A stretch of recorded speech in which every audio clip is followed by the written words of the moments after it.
On a freezing morning in December of 1980, one man would awake to find his friend collapsed on his front lawn, frozen solid. But before we get started, don't forget to like and subscribe and hit the bell to be notified when a new video is uploaded.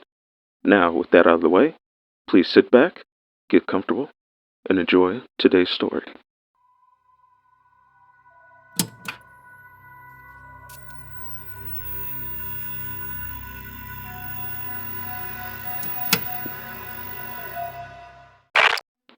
On the night of December 20th, 1980, a then 19-year-old Jean Hilliard was driving back to her home in Langby, Minnesota.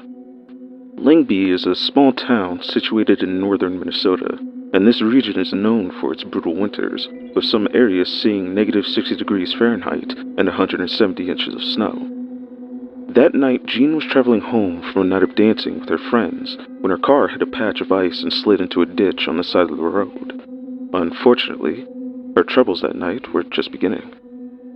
At the time, Jean believed that the location of the accident was only a few miles from the home of her friend, Wally Nelson. So she mustered up her strength and decided to brave the snow and negative 27-degree temperature. However, this would prove to be a grave error on her part. You see, Jean miscalculated the distance between her location and her friend's home and was actually much further away.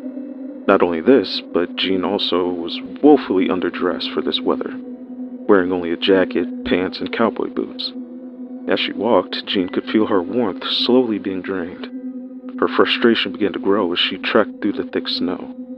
Finally, after a few hours of walking, she could see Wally's house in the distance, and with her remaining strength, she hastily made her way to the door. But it was too late. Mere feet away from the porch, Jean collapsed from hypothermia. The next morning, 6 hours later, Wally Nelson would awake to look out his window and see Jean in the snow on his front lawn. Fearing the worst, Nelson ran out of his home in a panic to see Jean. Her eyes were open, and her body was frozen solid. Nelson thought that surely his friend was dead, and who wouldn't? She was frozen stiff as a board. But Wally noticed something. As he leaned in for a closer look, he could see bubbles forming around her nostrils, an indication of breathing. Jean Hilliard was still alive. So, Wally dragged her body to his car, stuffed her diagonally in the back seat, and rushed her to the hospital.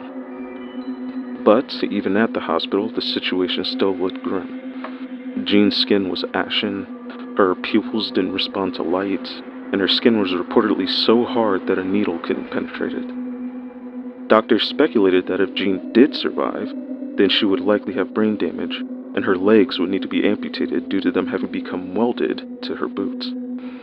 Despite this, though, the doctors decided to do everything they could to save her life.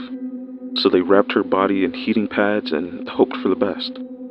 After the news of Jean's condition spread around Langby, a prayer chain was started with over 36 people praying for her recovery. And within a few hours, her body began to spasm, which was a good sign as it meant life was returning to her. However, doctors were still not optimistic. Yet, despite the seriousness of her frostbite, Jean awoke the next day, completely fine. After 49 days and in defiance of her condition, everything we know about frostbite, Jean would be released from the hospital with no lasting damage. In an interview, she said that she believes that along with the doctors and nurses, the prayer chain helped to save her life. Today, Jean is a healthy 61-year-old and a mother to 3 children. And that'll be it for today's story. If you liked what you hear, again, please don't forget to like and subscribe and hit the bell to be notified of all things interesting and weird.